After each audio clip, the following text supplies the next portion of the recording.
everyone. Welcome to Political Capital, another week of your best source for BC politics news and analysis. Thank you so much for being here. I'm your host, Rob Shaw, from the Check News Studios in Victoria, and I'm not alone.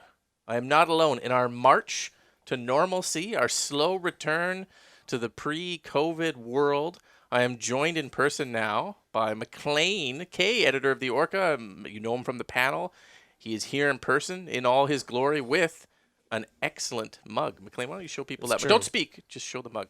Just show the mug. There you go. I'm here in most of my glory, not all of it, but this more than makes up for it. It's a Stay Puft Marshmallow Man mug. I think for those of you who are listening to us on an audio podcast, that was kind of a waste of your time. But the mug is excellent for those of you watching on TV. And Maclean, it's great to have you here. Thank you. We are going to bring in the rest of the panel and talk about a whole bunch of stuff in BC politics. But I think you and I are going to spend the next 5 minutes describing the mug for our podcast listeners. That sounds good. It is it's not even your mug. Not even. It belongs to Kyle, our producer, who you don't see. But anyways, Kyle's cool.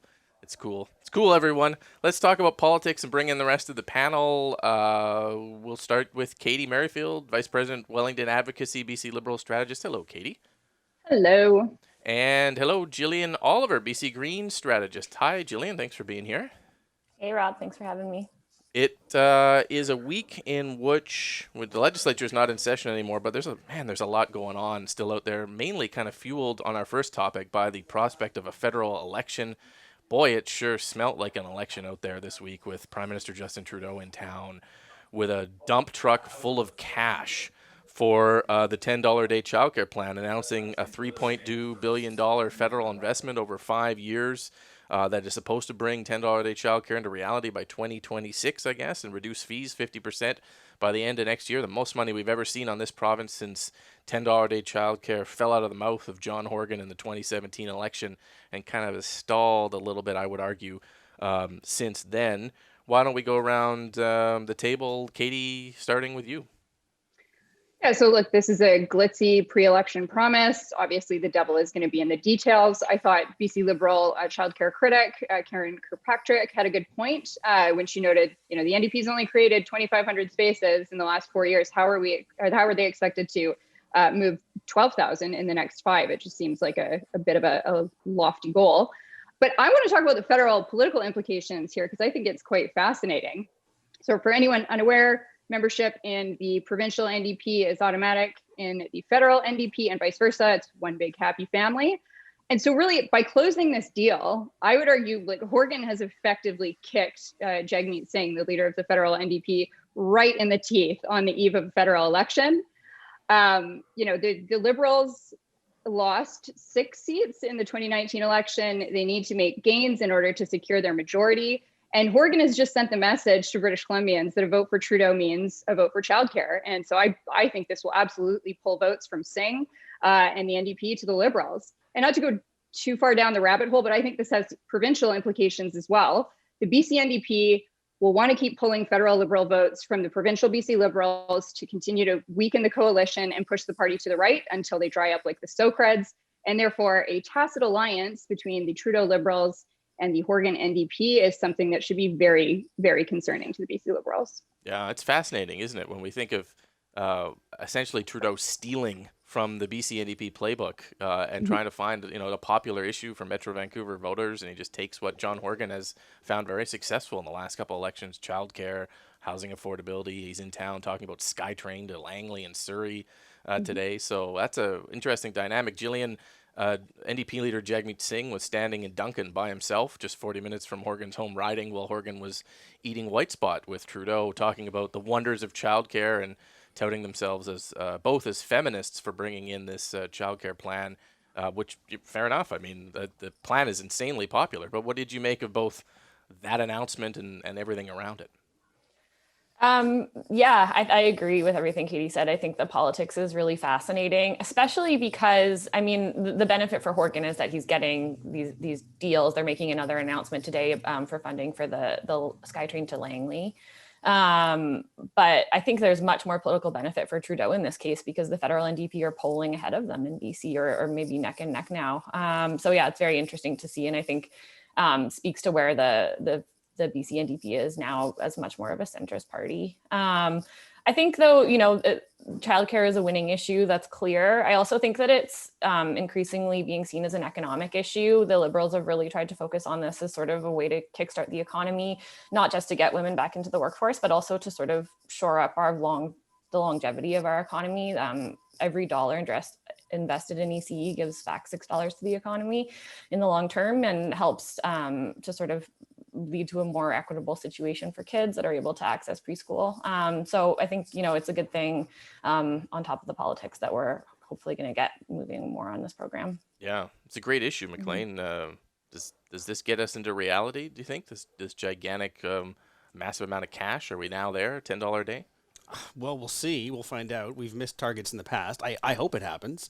I would certainly have enjoyed having $10 a day daycare in the last 6.5 years or so. Because really, this only benefits kids who haven't been born yet, yes, basically. Exactly. So, yeah, okay. Yeah. So I'm happy it's happening. It is a good investment. It's interesting in that I'm sure in the NDP, they are going to be touting this as a political win. And I'm just talking about the politics of it. And they're right. But this summer and this fall, we're going to be seeing a blitz of campaign events, TV ads, all branded very red and federal liberal, with Justin Trudeau saying he brought childcare to BC. And he did, really. Mm-hmm. I mean, this is federal money.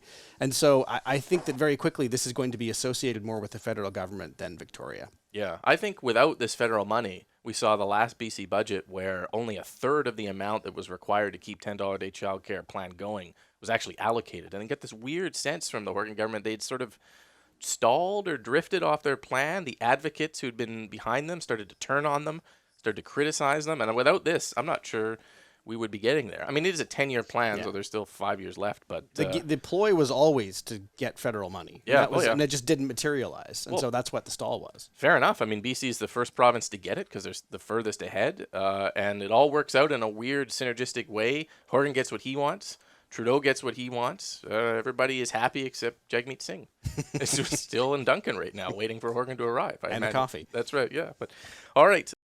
More episodes of Political Capital are available at checknews.ca/podcasts or search Political Capital wherever you listen to podcasts. Let's move on to, we'll stay with John Horgan. And the persistent theme we have talked about virtually every show. Another foot in the mouth moment for Premier Horgan, and we'll go around talking about it. But this time, he was in the discussion around the heat waves and the number of deaths from the heat waves when the Premier was asked just the other week, did we do enough? Is there anything more we could have done? And his quote, which is worth kind of putting in the right context, saying that, as Dr. Henry said, fatalities are a part of life, and the consequences or the other causes of those fatalities are examined by officials we put in place as a society to make sure we're getting the best information possible so we can put in place programs and policies to protect people going forward. Again, this was an unprecedented heat wave, records broken day after day. The public was acutely aware we had a heat problem. We're doing our best to break through all the other noise to encourage people to take steps to protect themselves. He goes on to say, but again, there's a level of personal responsibility. So there's two kind of things there. Fatalities are a part of life, and personal responsibility in responding to heat waves. He got criticized for it. We can either talk about that, or if it fits into a larger context of problems Horgan has had, and what to make of it. It's sort of, he apologized right away, so I guess there's that too. Maclean, what do you make of all that? I mean, was it Rocky IV where they had the villain say, if he dies, he dies, as a way of showing that he's cold and heartless and doesn't care? Right. I don't think John Horgan is cold or heartless or doesn't care, but I do think that this was, at best, a spectacularly bad choice of words. And I think he would agree with that, to be totally honest. If I not to preempt what I think Katy is going to say, but I mean, it's not too hard to imagine the reaction if this had been said by Jason Kenney, Doug Ford, or even Justin Trudeau. Yes, some of the same people who are saying today, well, he didn't mean it, he apologized, would be in histrionics if this was someone else. You're right, he did apologize, but there has been a sort of sequence over the past few months where he has had loose lips and said things that I don't think he meant or certainly didn't want out there. And this is, unfortunately, kind of the latest in a series of events. And yet, I would make the argument that the Premier Horgan brand, Premier Dad, Star Trek geek, lacrosse geek, is kind of this sort of defense shield against some of these things where he's managed to build, and his staff have built this brand of this 50, 60-year-old father figure who says dumb stuff every now and again, but wears his heart in his sleeve and he apologizes for it. Sort of relatable. We have those figures in our lives. We tend to give them a pass. And he manages to, combining with an apology, kind of move beyond it fairly quickly. And it doesn't stick. It's a fascinating thing to watch, Jillian. Is it a larger thing we should be talking about? And B, are we just done with this, or is this going to stick to him, do you think? Yeah, I mean, I think they're sort of slowly piling up these, the comments that he made about youth early in the pandemic. I still hear people talk about that from time to time. But I think it always has depended on there being a strong, viable opposition that can contrast with him. I think, Sonia Furstenau has been doing a good job of that with the Greens. Full disclosure, I work for her, but I think she has been doing a good job offering, and you see that in the polling numbers. In the last round of polling we got last week when we were off, the Greens are up and the NDP is down a little bit. But I think a lot of it also depends a little bit on the Liberals and how they start to contrast with the NDP once they get their leadership race sorted out. And I think, it's sort of a preview of how we're shifting away from the pandemic. I thought what was funny about it is it was obvious how excited Horgan was to be moving out of COVID. And that's really how these comments came to be, that he was just so jazzed to go out and do a victory lap on the reopening that he wasn't prepared for what was clearly going to be the biggest story of the day, which was the heat wave deaths. The news was already coming out about that. But the government's approval rating has been defined by their COVID response. So I think that, if I were them, I would be taking a step back and really kind of taking stock of the fact that they aren't going to be getting a pass, because we are going to be out of COVID and people are going to be ready to move on in short order here. Mm-hmm. Katie, you've done a column which is worth reading on the Orca, and you've talked on the podcast before about what happens when premiers make mistakes and how they sort of cauterize that wound. And as someone who's worked in two premiers' offices, you sort of watch this happen. But is there anything different about what's happening with Horgan now, given that it continues to persist, and or is it still effective, his strategy, and just kind of like apologizing and going, oh shucks, it was me? How do you view it? I'm going to get hated on, I think, for my response. No way. All right. Look, I, a conservative, respect and appreciate a personal responsibility narrative. And so when he said what he said, I wasn't immediately impacted. I said, that he's correct. It was well known that we were headed into a heat wave, and I don't believe it's the government's responsibility to oversee every aspect of my life, including the regulation of my body temperature. That said, I am an able-bodied, reasonably young, healthy individual who regularly consumes way too much news. I absolutely was aware of what was coming. I am not an elderly senior or a person with disabilities or anyone with barriers to safe housing. And so I acknowledge that considerable privilege. From a comms perspective, these gaffes aren't going to be a problem now because he's so popular. But what happens is if his popularity starts to take a nosedive, you've got just a trough of examples of him demonstrating, that he behaved in a callous manner, a manner that was heartless, or just one that was insensitive. And so that provides a really kind of healthy bank of options for things like election ads or ads prior to an election. So I don't think that they have something necessarily to worry about right now while his popularity is high, but this is just all fodder for future attacks. And I will end on this. Look, Horgan, another part of his brand is he is a straight talker. And if you want a straight talking politician, you are bound to get some sharp, blunt language sometimes. That happens. Mm-hmm. It seems to work for him, but you're right. It's an excellent point, the idea that once the popularity dips, this thing turns into a bit of a incredibly risky kind of downward trajectory for the NDP. And we haven't seen that because Horgan's maintained this popularity throughout, even before COVID. But a lot of people are wondering what happens when we hit the fall, COVID mainly behind us, we're back into politics as usual. Does his popularity start to go down? And then do these things become more serious? I don't know. I think it's probably we're going to talk more about this. It seems like every week we have another Horgan thing. And we're not blowing it out of proportion. We're actually kind of underplaying it in a way because it consumes up the oxygen in the room for days in the BC kind of political agenda, these foot and mouth moments from Horgan. So we'll bring them up again when they happen. More episodes of Political Capital are available at checknews.ca/podcasts or search Political Capital wherever you listen to podcasts.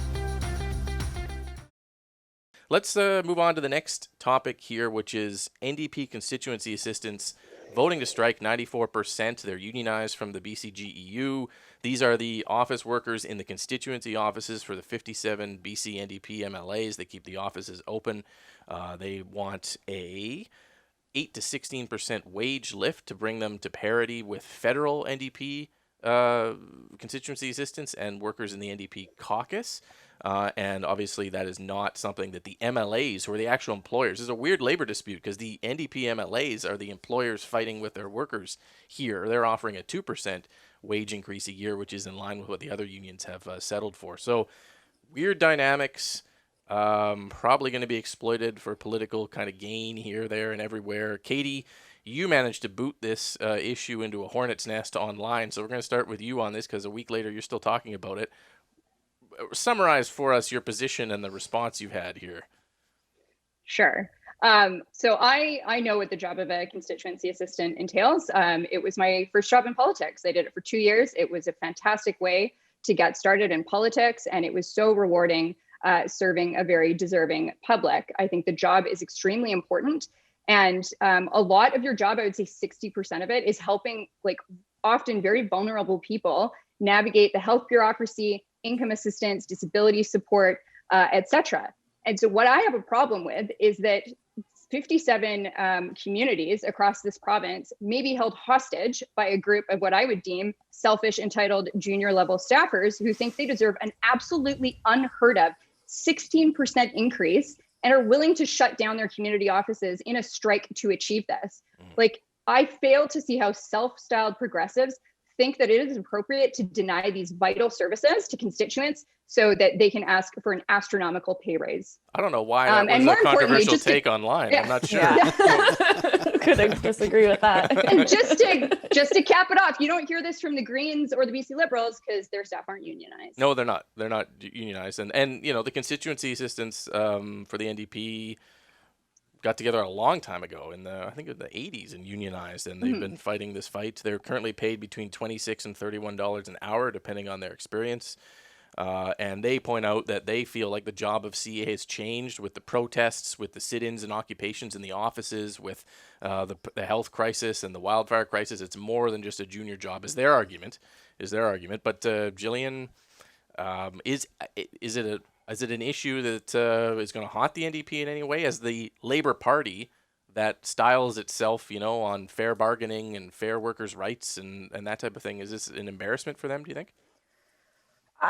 Maybe a little bit with some of the stakeholders and things like that would be their traditional allies. But I think that what interested me the most about the issue is what you pointed out, that the CA say their job has changed. And I think that what this actually shows is pressure that it's already on the NDP government, because like you said, these constituency offices have become sites of protest because activist groups, members of the public feel that that's the only way that they can reach these NDP ministers. And they feel that they have, a means to potentially affect government policy by putting pressure on these CAs, because they know the CAs have a direct line to the ministers, as well as, they're sending a message to those MLAs that there's people who are willing to organize against them in their riding come election time. So I think that it is sort of like a little bit of spilling over of internal dynamics within the NDP, that there are a lot of people that are unhappy, that are their traditional supporters,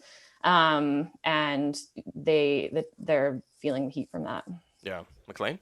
Do you remember when John Horgan's house was protested? And I do. That same day, his constituency office was also protested. And I remember asking him myself, have you talked to your CA? How's she doing after all this? And he, stepped back and said he appreciates the question because she's an amazing woman and she can handle anything. But yes, it's very hard. And to Jillian's point, the job has changed for them in that they're in government now and they will see protests. I mean, that part of being a constituency assistant has not changed. That was going on in the 80s and the 2000s. It wasn't happening necessarily in their offices because they weren't the ones making the decisions. And I'm not saying that is anything other than difficult and hard. But it's not that the job has changed. We don't talk much about constituency assistants here in Victoria because most of them aren't here, but they do play an absolutely vital role. To Katie's points, they do help with constituents on files from everything from childcare to accessing government services to, anything that the provincial government offers. So they're nonpartisan, they're important, but it does put the NDP in a very awkward position to be essentially telling their own staff that they make enough money. Yeah.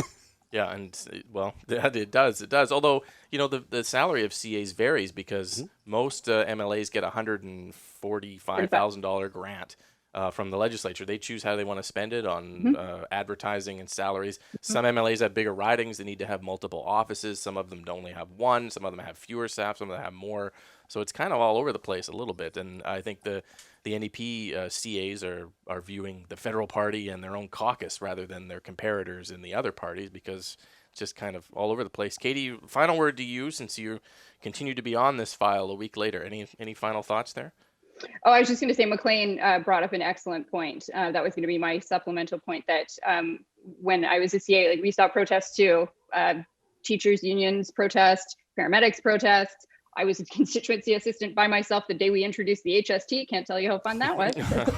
So yeah, turmoil, conflict, issues, nothing has changed. So that's a garbage argument that they're making. Yeah, well, we'll see. It's mediation now next week. It would be not good for the NDP to have their constituency offices closed during a wildfire emergency that is potentially at any moment going to be a state of emergency. That's how in some ridings you access government services or help people find evacuation. But anyways, we will see if we get there, and we will keep on to that. We're going to move our hot take into the audio portion of the podcast. We've run out of time, so stick around. Make sure you subscribe on all the various podcast feeds for that.